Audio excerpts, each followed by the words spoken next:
points over 7. What's the question? I mean, What's the how do you question? feel about it? I just finished telling you. Historically embarrassing. Next question. I mean, Barry, is this one where you What's the question? You got to close it out. Good. That's a question. All right, fine. You had the Sean Payton scowl down. Yeah, pretty I'm good, aware. too. Yeah. I'm aware. Brees Hall has not been good. I'm aware no one's scared. That no one. What's the question? Fantasy Football Happy Hour with Matthew Berry, served by Applebee's.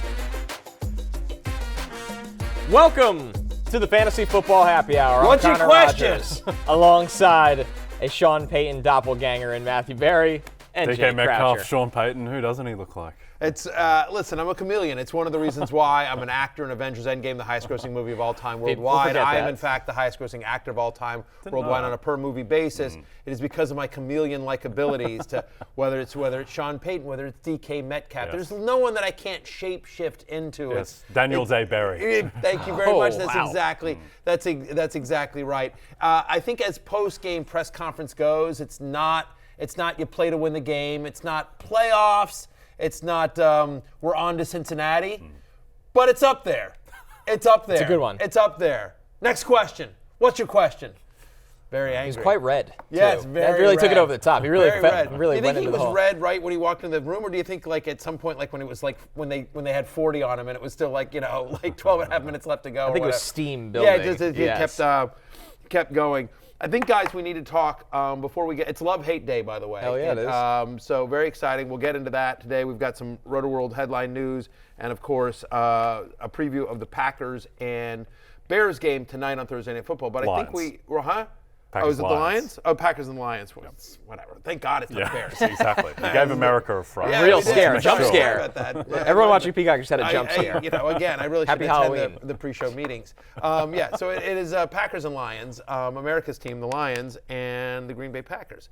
But I think we need to start with the biggest news in the world, which is that it's been reported by multiple outlets that Taylor Swift will be in attendance this Sunday in MetLife Stadium for the Chiefs-Jets game. Blockbuster. And I am here to announce for the first time she's going to be stopping by Fantasy Football pregame, which we will be doing, Jay, you and I, along with Michael Smith and a cast of thousands. We'll be doing that live from the Applebee's set in the parking lot at MetLife from 11 to 1 Eastern.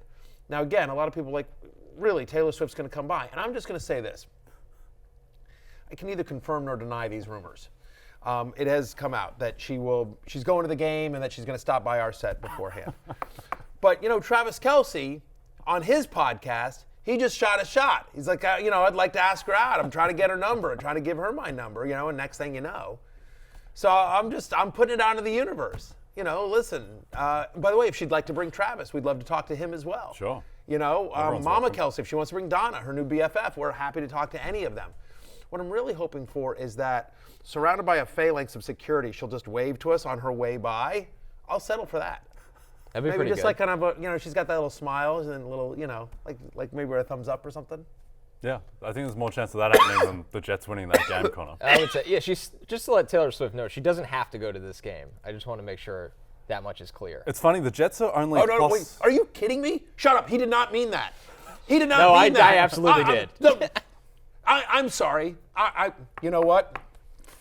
Damn it! I literally just got a note from HR. You need to see them after the show. After the show. You understand During the this show. You understand this game is on NBC and Peacock. Yep. And that Taylor Swift being at the last game, like over 24 million people It did watched help. that game on CBS. And so we've got this game between Patrick Mahomes, the Kansas City Chiefs, and the Jets. You know what I mean? But we got T Swift in the house. T Swizzle is going to be there. Do not put that into the universe. She needs to be there. Absolutely, she needs to be there. NBC bosses, Connor did not mean it. He's young. He's stupid. He didn't mean it. He takes it back. He takes it back. No. Taylor Swift, you need to be at this game.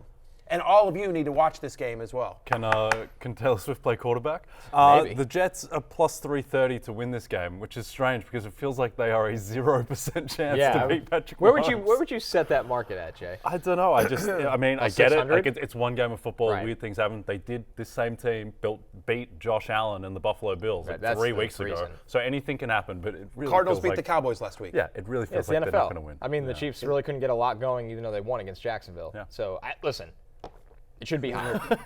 Right. Let's not kid ourselves. Jets beat the Bills, Cardinals beat the Cowboys, Bills beat the Commanders. Like all sorts of crazy things can happen in this nutty NFL. So you never know. There's a chance. There's also a chance that Taylor Swift will be on Fantasy Bowl pregame, 11 a.m.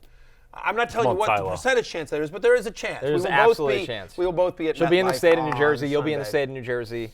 There's a chance she walks by. Who knows? I just want to wave. Just a wave. Like a little, or a finger point.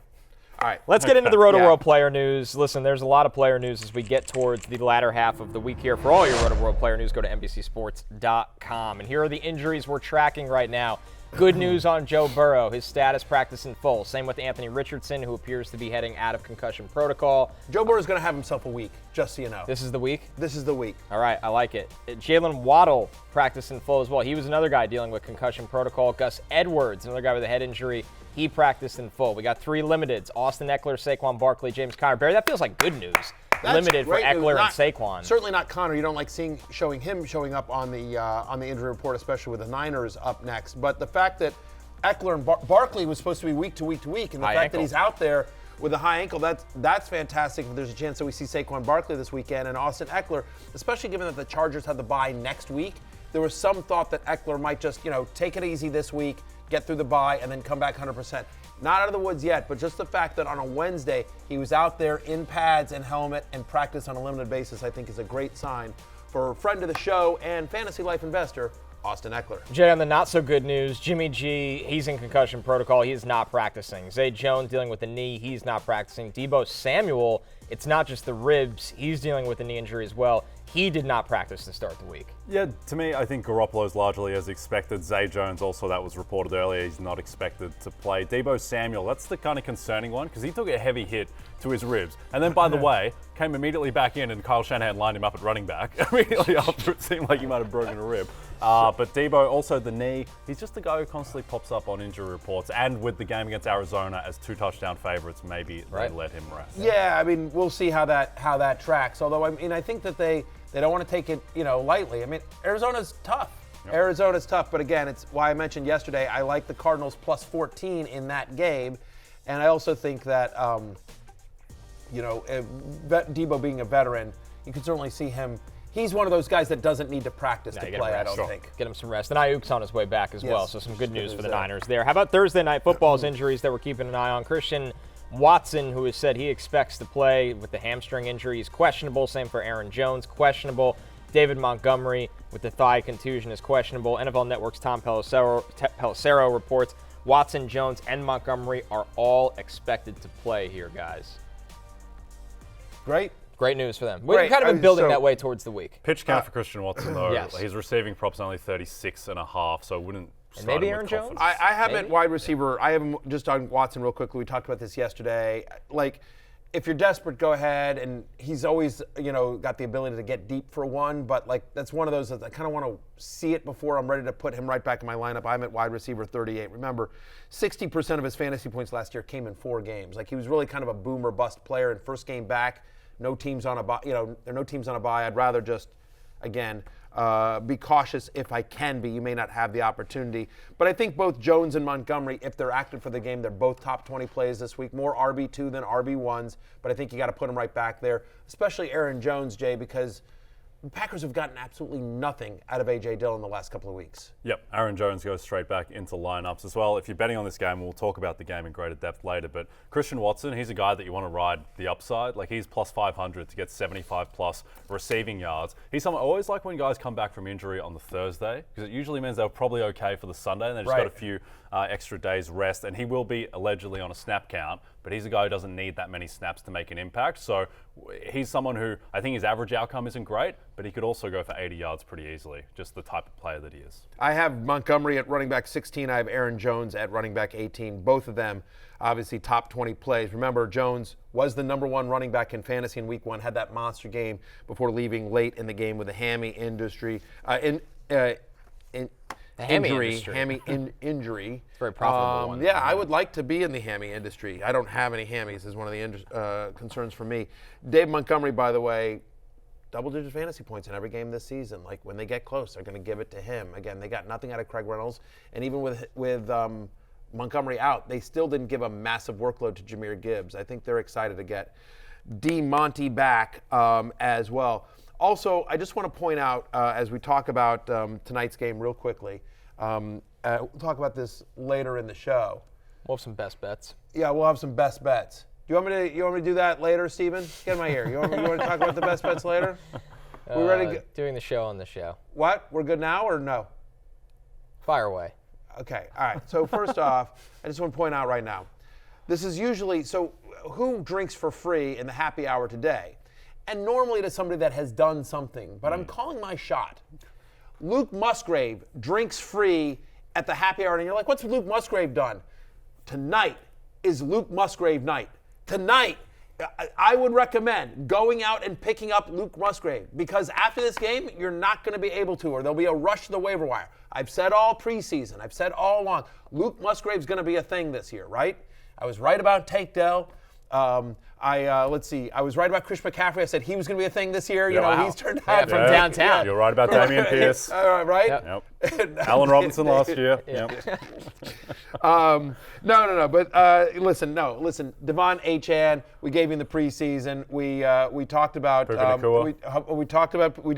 legitimately talked about Puka Nacua in the preseason, that he was going to be a thing, and that Tank Dell would be a thing, and Luke Musgrave. I have legitimately about 60%. I mean, we're good. Stop. That's great. That's great. Everyone should be thrilled. It's profitable. It was very profitable.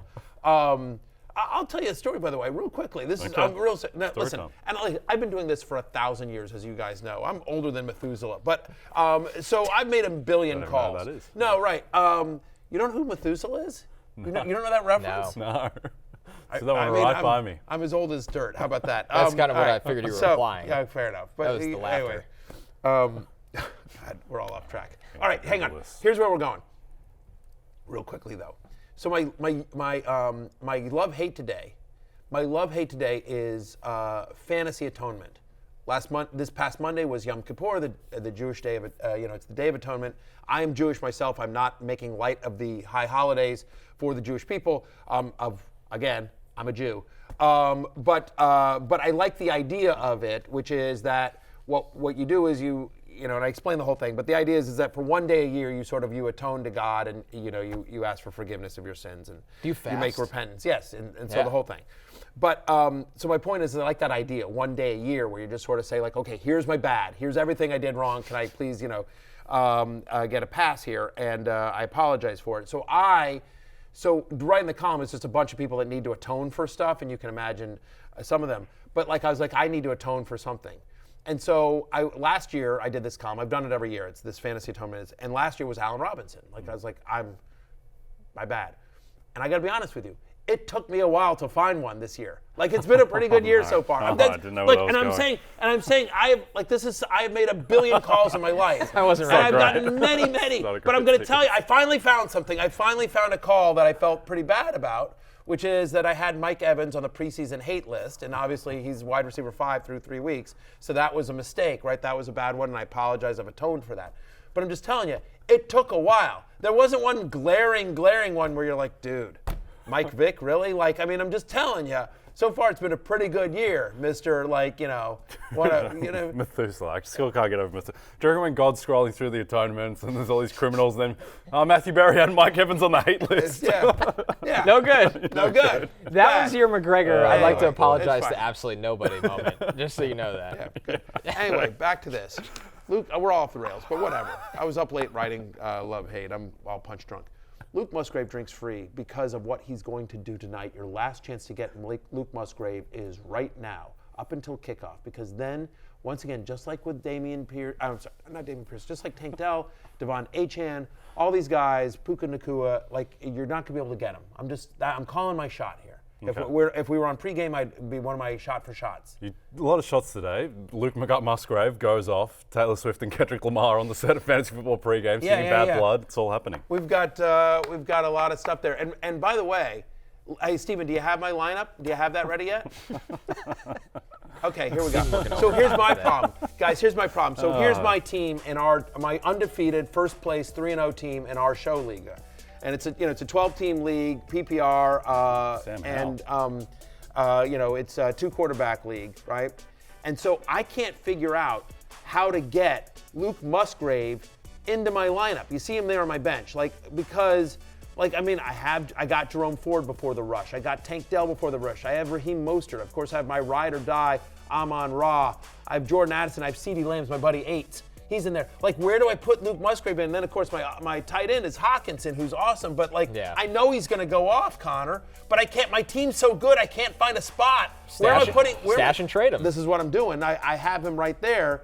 Again. Firstly, I hate the audacity that you've got Sam Howell in the quarterback spot and Jalen Hurts in the super flex. I can't have that. That's so on brand. It's unbelievable. That is left over from last week when Sam Howell played on Sunday and Jalen Hurts played on Monday. And so the idea is you always play the earlier guy in the position, because if, what happens if suddenly Monday morning, Jalen Hurts wakes up and he's sick or something like that, and then you use Sam Howell in the flex. So obviously I have Jalen Hurts, last year's ride or die. You're welcome, another great call. People are saying that I'm on the hottest streak of all time. I'm not saying it. Other people are saying it. Methuselah saying that? That's all I want to know. Methuselah is dead. Whoever that is. Okay. Yeah. Believe it or not, it's love-hate day. Let's jump into those running backs. Do we have any time left? We're going to get to do running backs, then we're going to call it a show. Listen, Kenneth Walker headlines the love list for running backs. He's got the Giants, and it's quite simple right now when you look at the most rushing yards allowed to running backs this season. And, of course, Kenneth Walker looking good, and that matchup's looking great, Matthew. Giants have allowed a rushing touchdown to a running back in every game this season.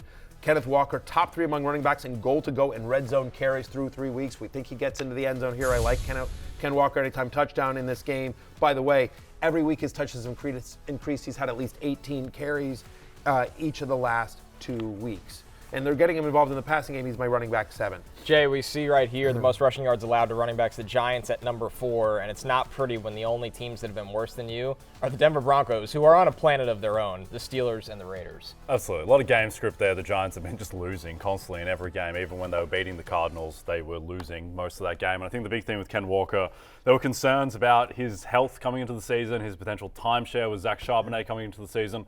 Both those questions have been answered in Ken Walker's favor. There's no timeshare and he's healthy as anything. Our next one in the highest expected total of the week, that would be James Cook of the Bills, who are taking on the Dolphins. Barry, James Cook comes in as RB10 for you this week. Jay, he's got 16-plus touches in every game this season. They used a second-round pick on this guy 2 years ago. Now they're featuring James Cook. Yeah, fun random fact.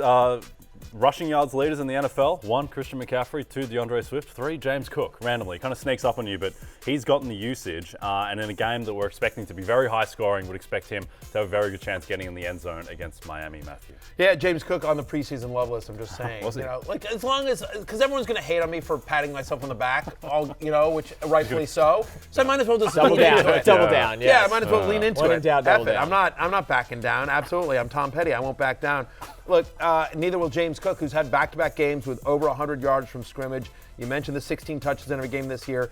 I like this. For as good as Miami's offense is, their defense hasn't been all that. They're allowing the 5th highest yards per carry to running backs this season, the 6th most rushing yards allowed to opposing running backs as well.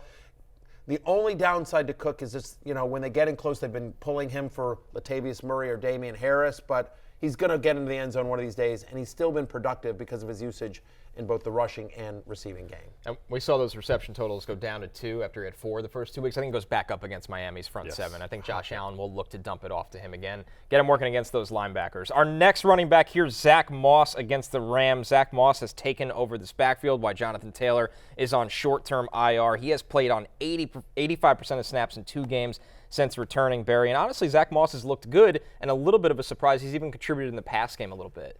54 touches in the last 2 games. I mean, you've been mossed is now all about Zach. Maybe not. But the fact of the matter is Zach's been terrific as well. Rams allow the 7th highest yards per carry to opposing running backs. Massive workload and a good matchup. I have Zach Moss as a top 15 play this week. Yeah, I didn't foresee the 2 workhorse running backs in the NFL being Zach Moss and Kyron Williams, but that's where we are at the moment. And the Colts are fine. They're good. They're favored against the Rams. They're favored to go 3-1 bizarrely, so they're going to be in scoring position more than you would anticipate. And certainly love him for this week. It's just we'll see what happens when Jonathan And we Taylor expect Anthony Richardson back for this game. We do, but I wonder how much they do run him coming off the concussion. Correct. So I feel still pretty comfortable with Zach Moss. And with Jonathan Taylor scheduled to come off the IR, Zach knows, This this might is be go his last time. game. It's Yeah, go time. this might be go time. Our others receiving votes: Javonte Williams, Achane, of course, Matt Breida. Although we'll see what happens with Saquon Barkley. Of course, that one's pending. And then the surging Roschon Johnson in the Bears' backfield, Barry. Yeah, I mean, look, he's played 45% of the snaps last week. He's had double-digit touches in 2 of the last 3 games. He's playing Denver, who, as you might have seen last week, you can run on. So like him, and then Javonte Williams in that same game on the other side of the field against the Bears, who have allowed the second most fantasy points to opposing running backs this season. I know a lot is not going right in Denver at the moment, but I do think Javonte Williams has a top 20 day in him as well. Obviously, you're starting Achane after last week, and Breida, if Saquon Barkley can't go, unfortunately it is the Monday night game, so you may not know, but hopefully if Barkley can't go, I do like Breida in that game. Yep. All right, let's look at the hate list, which is headlined by Joe Mixon going up against that. Listen, not a lot has gone right for Tennessee this season, but that front 7 headlined by Jeffrey Simmons is still really, really good. And that leads to Joe Mixon, Jay, being at the top of the hate list for running backs. You know, there's this perfect cocktail in Tennessee's defense which just destroys running backs because, one, they have an amazing front where you can't run on them, and then their secondary is so bad, so there's no reason to run on them at all. So it's just, this is the worst matchup that you can get if you're a running back effectively. Outside of the fact that the Titans aren't very good at the moment, so he may have a chance to get in the end zone, but he is kind of a touchdown-dependent running back this week, Matthew. No running back has topped 52 total yards against Tennessee, to your point. He needs to fall into the end zone to be worth a start here. Since the start of 2021, only 3 running backs have had over 70 yards against the Tennessee Titans as well. They're allowing under 3 yards per carry so far this season. So yes, he is going to be very touchdown dependent because the passing game usage has been inconsistent as well. So I'm at running back 17 because I do think the Bengals will be in scoring position early and often. Like I said, I think Burrow, hint about what's coming up on the love list for quarterbacks. But yeah, I don't think he's going to have one of his best games. No.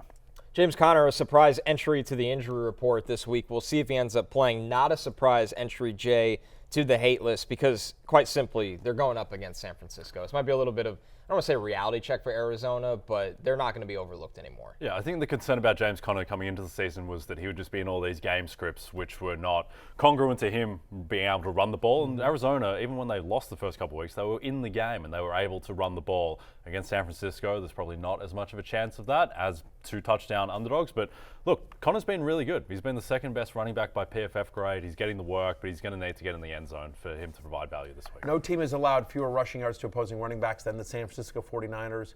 8 points doesn't seem like that much for running back. Well, there's only one running back that's had more than 8 points against the Niners this entire season. They're so good, and the fact that Conner might not be 100%. He played his fewest snap rate last week, 64%. It was his second lowest in a healthy game since week 3 of last season. So who knows if the Cardinals are trying to do something different or that there was an injury that wasn't reported in game. Either way, it's just, I love Conner, but he's outside my top 20 this week, just running back 23. He's a touchdown-dependent flex. Guys, we love Brian Robinson on this show, but Brian Robinson makes the hate list this week. I mean, Washington is an 8.5-point underdog against the Eagles. Outrageous. Not a lot of running backs have been able to run against the Eagles. Hey, you make the hate list. So here's Brian Robinson. Oh, no, I'm just saying the 8.5-point line. Yeah. Come on. Offensive? Yeah, it's offensive. After they lost by 34 last week. Yeah, but last year they went to Philadelphia and they True. defeated an undefeated Eagles team at the time. That's true. So I'm just saying, maybe history repeats Brian itself. Robinson had a good game. Brian Robinson had a great Not game. an efficient game, but an effective one. I think the problem with the Eagles is that if you're a running back going up against them, the Eagles are running the ball so effectively. DeAndre Swift has 308 rushing yards, 250 of them are before contact. He's just running through these wide open holes, and that just means that the other team just doesn't get the ball because they're controlling the ball so well. No, it's exactly right. And they've allowed the second fewest rushing yards to running backs this season for his career.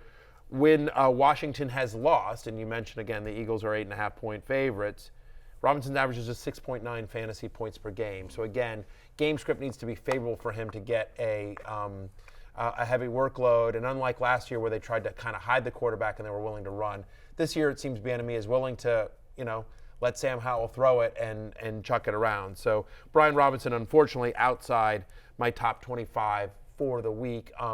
Talking about Brian Robinson last year, you said he was not particularly efficient, but he was effective. I've said that to my wife all the There time. we go. Just waiting for that drink. Yeah, of course, absolutely. I can't tell you how many times Beth and I have been on a date night. I'm like, listen, this is not going to be efficient, but it will be effective. Oh boy. Okay.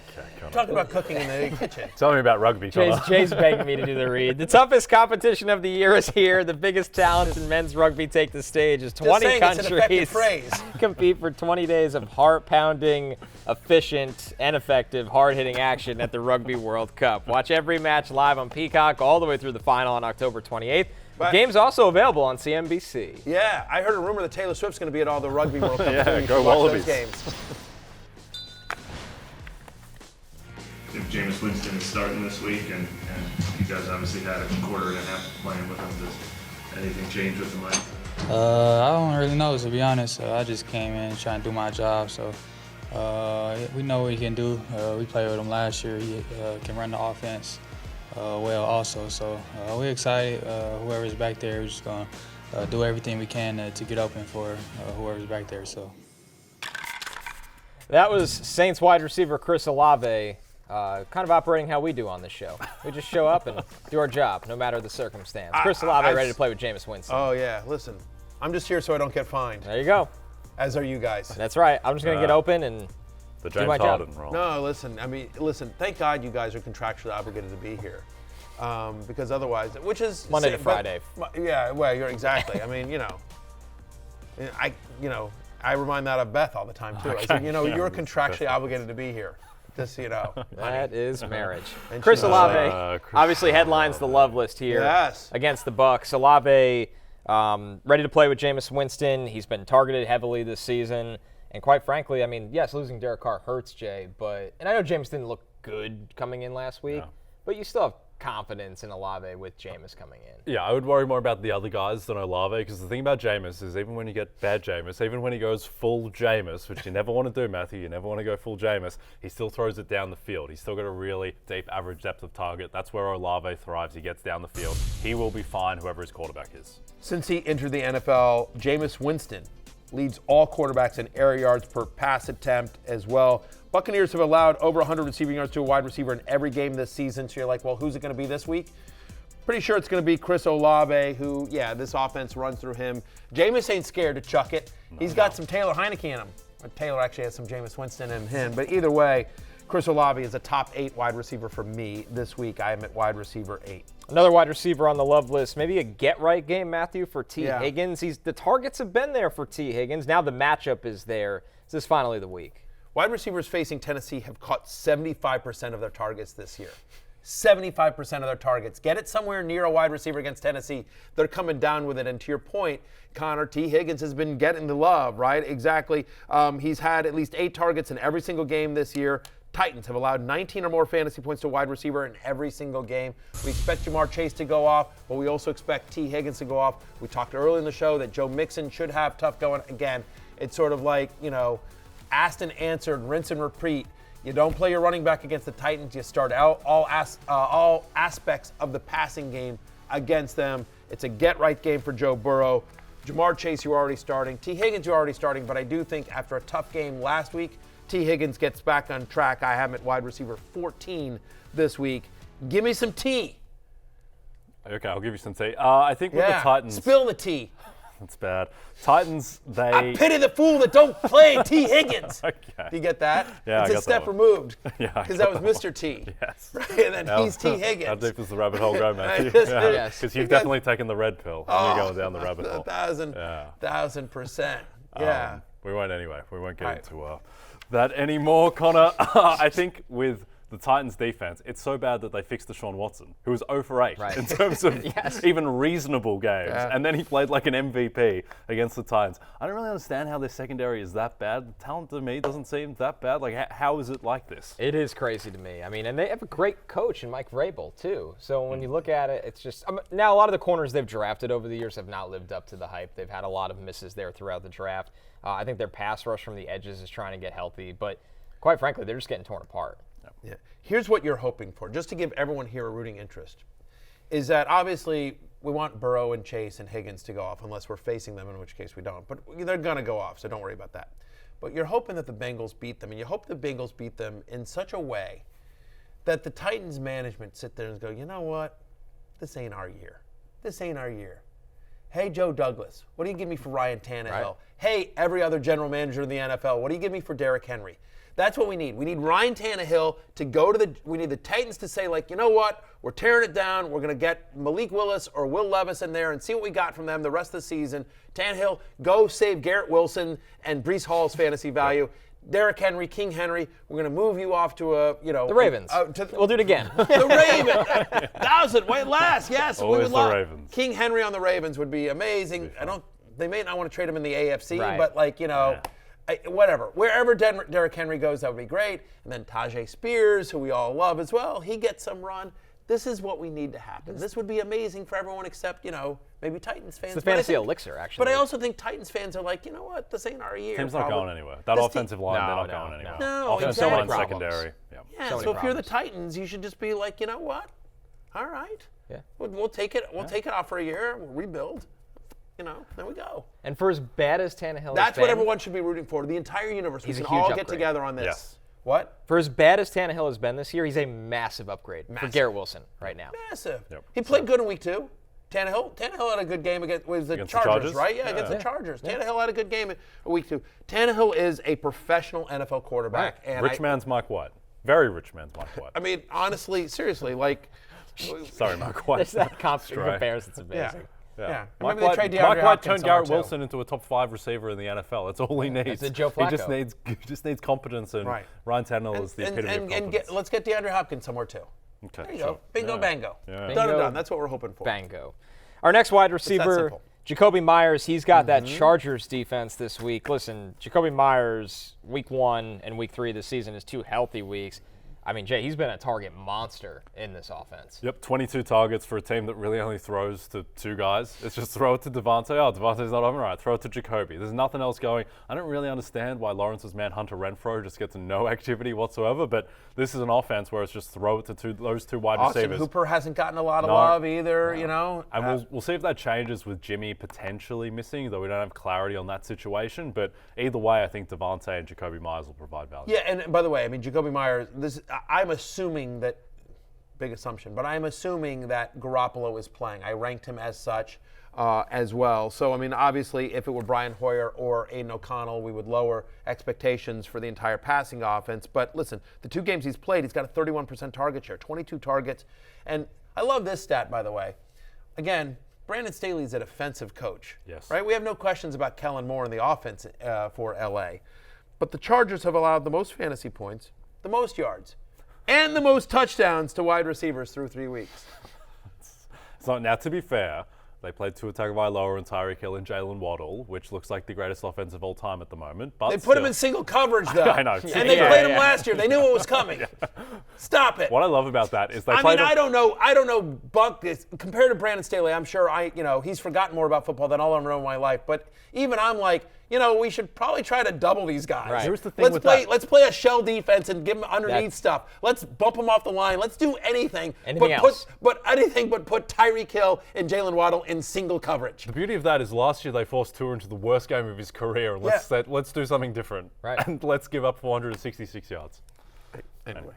So the Chargers, looking good for we like Jakobi Jakobi Meyers. Meyers this week as a top 20 play, assuming Garoppolo plays. We also like Sam LaPorta, who is currently a top 3 tight end in fantasy as it stands right now, and he's obviously got Thursday Night Football. He's like a young Luke Musgrave out there. Green Bay on tap, and Barry, he comes in as tight end 5 for you this week. We've talked about LaPorta a lot. Second highest target share among all tight ends this season. He's finished as a top 8 tight end every week so far this season. I wonder if the reason that, I'll just say this.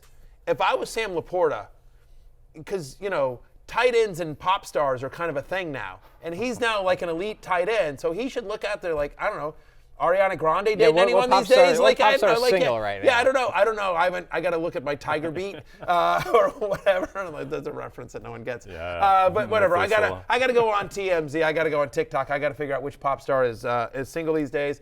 As a married man, I don't really look through those things, but I'll figure it out or research. We'll get Penn State Blake on that. Penn State Blake, do me a favor. Tell me a list of single pop stars that Sam LaPorta could put out into the universe and try to date. Ariana Grande was the first one that popped into my mind. If you're a top 3 tight end in fantasy right now, it's the play. I'm just saying. Who is single, Steven? Methuselah? Is that what you're trying to say? I think you meant Methuselah. Good God. You call my it producer Methuselah. Steven's in my ear trying to give me a joke that didn't land.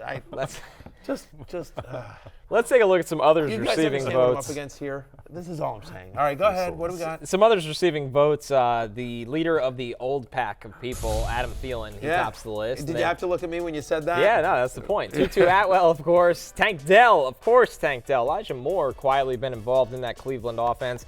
Luke Musgrave, he's drinking for free today. And Jay, the touchdown monster, Donald Parham. All he does is catch touchdowns. Yeah, XFL he does. superstar. Yep, shades of, as we talked about, he's kind of become the Jawan Johnson of this year, where it seems like 60% of his receptions are just touchdowns for Justin Herbert, but he seems to have a rapport.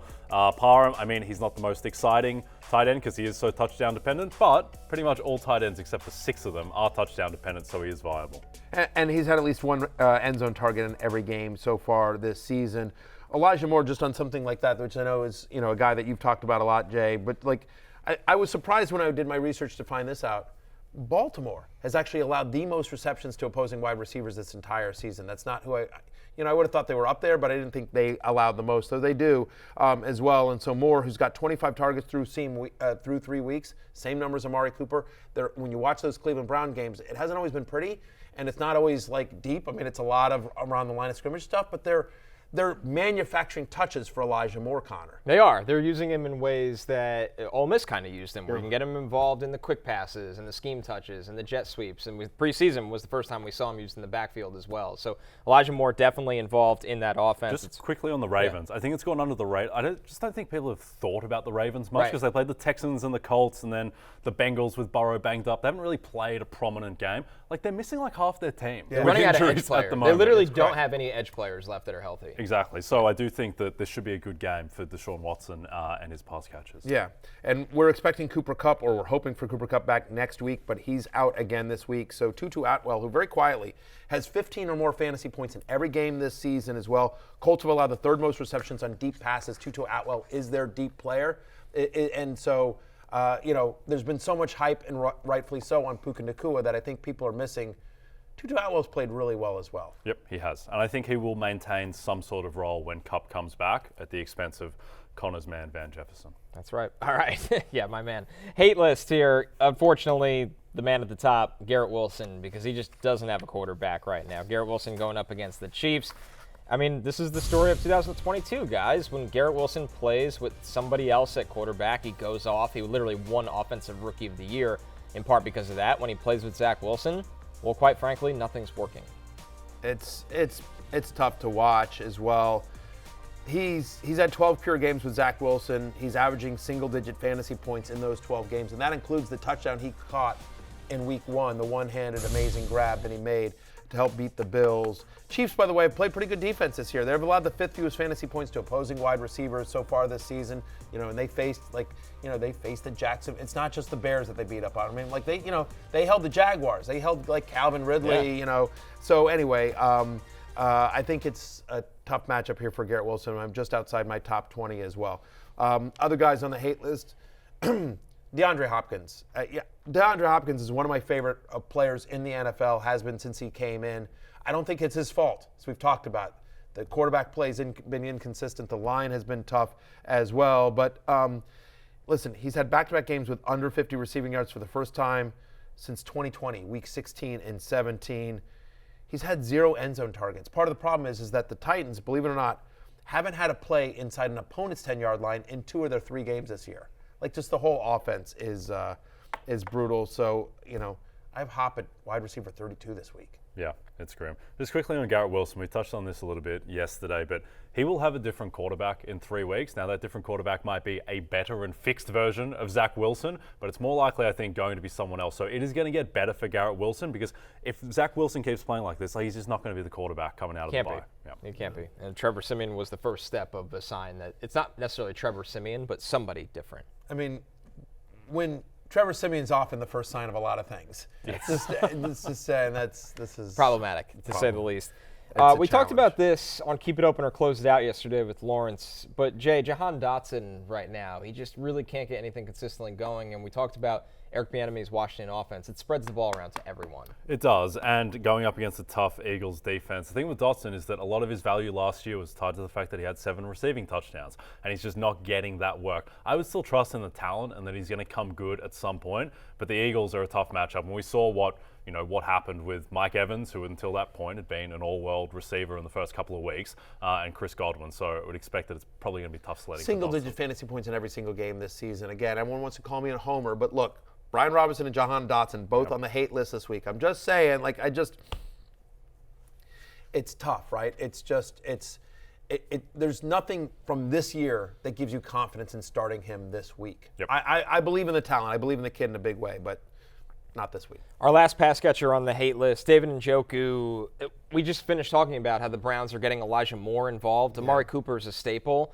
But I think the reality is, Barry, one, we don't know if Deshaun Watson can support a ton of different pass catchers. And number two, they haven't tried to support David Njoku this year. No, they haven't. One of the issues is that, and we've talked about this somewhat with Kittle too, Njoku's a great blocker.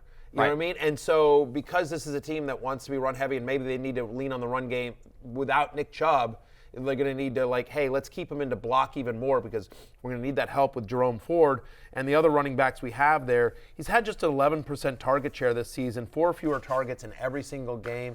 And then you look at this matchup with the Ravens where Baltimore has allowed only the second fewest fantasy points to tight ends through 3 weeks. He's my tight end 14. Again, believe in the talent, think it'll get better, but not this week.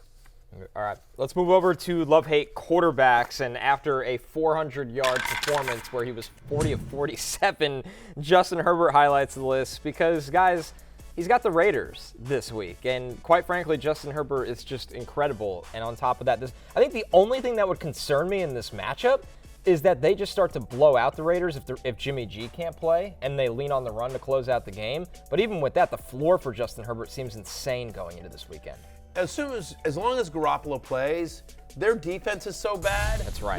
That they don't have a guy on that team that can cover Devontae Adams. I just don't believe that. Or maybe right? Jakobi Meyers. Right, or Jakobi Meyers as well. So, you see it there on your screen. Raiders' third highest passing touchdown rate allowed. He's my number 1 quarterback this week. I mean, always people are like, Herbert on the love list, really? Thanks, Barry, Captain Obvious. And I'm like, I get it, but it's always about people that would exceed expectations. And so having Herbert as my number 1 quarterback this week over Jalen Hurts, over Josh Allen, I think warranted a love list mention. Quarterbacks that face the Raiders this year are completing over 74% of their passes. That strikes me as high. Yeah, it's like playing in the Big 12. I mean, basically. It's a little bit. Cut to the Big 12, let me tune in to the Peacock. I'm just seeing the catching shrapnel over here. Exactly. We are a Big 10 show. By the way, the Terps 4-0. Where they play defense. Yeah, where they do play defense in the Big 10. Make no mistake about it. Anyway, through 3 weeks, Las Vegas allowing passing touchdowns at the second highest rating, and you saw it there on your screen. I think Herbert's at the point now, too, where it just doesn't matter what the defense is. Yeah. And look, the defense is favorable this week anyway, but I think it's him, Mahomes, Allen. Those are the 3 guys. It just doesn't matter what you throw at them. Yeah, and by the way, this will be the first game without Mike Williams, but we have confidence in Josh Palmer. Keenan Allen's playing at a very high level. They might get Ekeler back. Hopefully they get him involved in the passing game as well. And great red zone threat Donald Parham. Don't sleep. XFL superstar. Don't sleep. Donald Parham, Big Don. Jay, this one's a lot spicier. Anthony Richardson on the love list. That's not what's spicy. QB5 for Barry this week. QB5, is that right, Matthew? Yes. I somehow missed that. That's quite a leap of faith in believing in Anthony Richardson. It is. Largely because of the matchup against the Rams, I assume. Well, that's partially it. The Rams have allowed 4 rushing touchdowns in their first 3 games, and Richardson leads the team in goal-to-go carries and carries inside the 10-yard line, despite only playing 1 quarter in week 2. He's played 5 quarters in the NFL, and yet he still leads the team in goal-to-go carries and carries inside the 10-yard line. You think about his week 1 game, he was the 5th best quarterback in fantasy that week. So, yes, it looks like he practiced yesterday. He needs to still clear officially the concussion protocol, but given his talent and the matchup, top 5 play for me this week, Anthony Richardson. Our final one here on the love list before we get to some others that received votes. Joe Burrow A bounce-back week for Joe Burrow. He's got the Titans secondary. How many times can we say it, guys? The Titans secondary is awful. T. Higgins, a bounce-back week for him. And Joe Burrow just looking to get right in this 2023 season. Real quickly, Jay, do me a favor. Look up, what is Joe Burrow's passing prop right now on DraftKings? Yeah, they're not up with it because of the concerns around the calf. But he's clearly going to play. And I think the thing is with Burrow is that it might be set too low when it does come up because of the concerns around the calf. He threw 49 times on Monday. And as soon as that prop comes up, bet the over unless it's a crazy thing, unless it's some sort of crazy number, which I don't think it will be. I think it will be depressed because of the calf and because of what he's done so far. But every quarterback, literally every quarterback to face the Titans this season has thrown for at least 289 yards. Yep.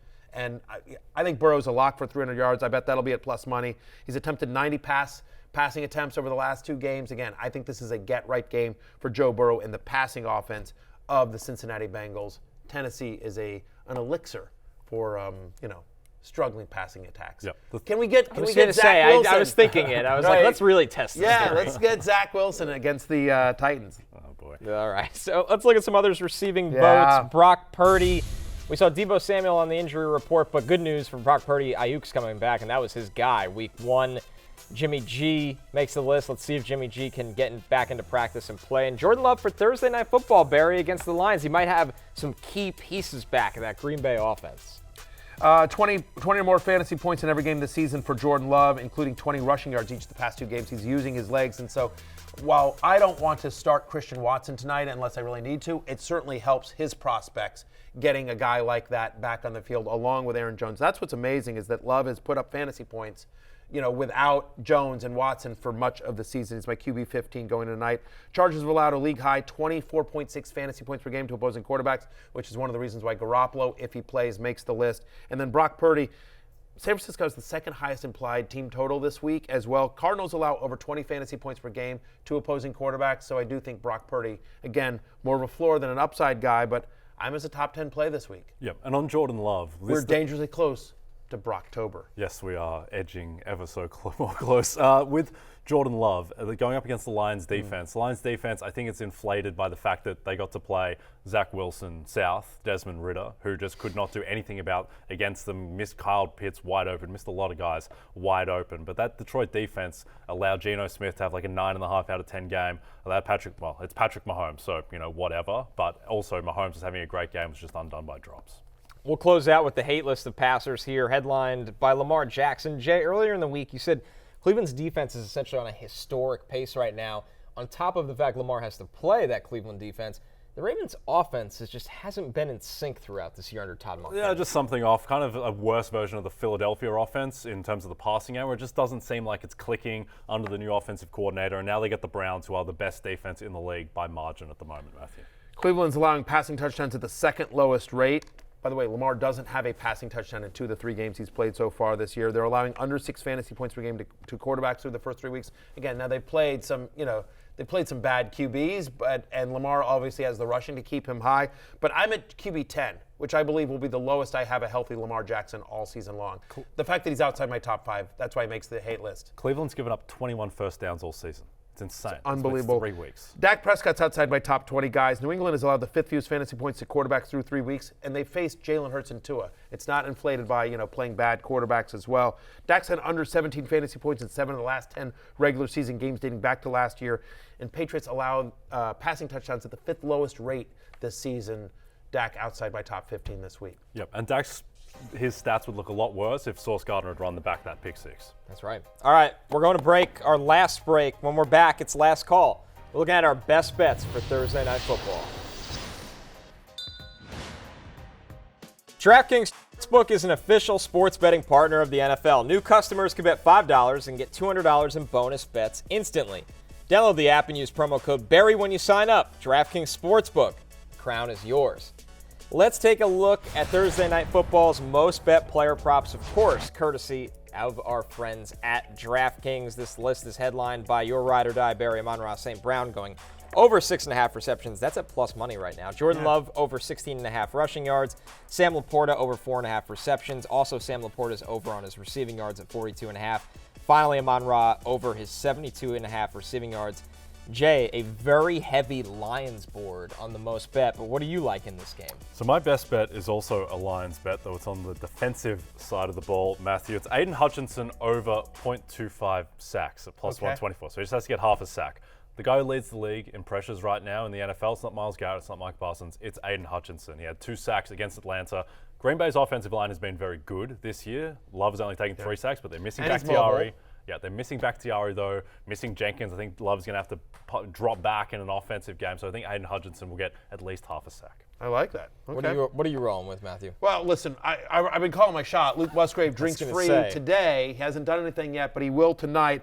I like the over on his receiving yards, 37.5. He's beat this number 2 of the last 3. It's really low to me. Again, last week he had 50. He's beaten this number 2 of the 3 games that he's played, and against Atlanta, Love just missed him. Worth noting that the Detroit Lions allowed the most yards and the most receptions to opposing tight ends this season. So I'm telling you, Luke Musgrave is coming. It's only a minus 120 now. The juice will probably get worse as the day goes on. But yeah, give me the over on 37.5 for Luke Musgrave in his receiving yards. Also, Dave Montgomery anytime touchdown is plus 120. He's back. He's their goal line guy. I think that's a pretty good bet. I'm sticking with the theme of tight ends. I know the people are backing it. So am I. LaPorta over 42.5 receiving yards, but I also like LaPorta to score, and that's at plus 225. I think when you look at LaPorta right now, second highest target share among tight ends so far this season, and Jay, I think they'll scheme him up in the red zone as well. Yep, I think so. I think this is his offense along with Amon-Ra. And if you want a spicier, longer shot, which last time we gave out one of these, it won with Deebo Samuel plus going 600.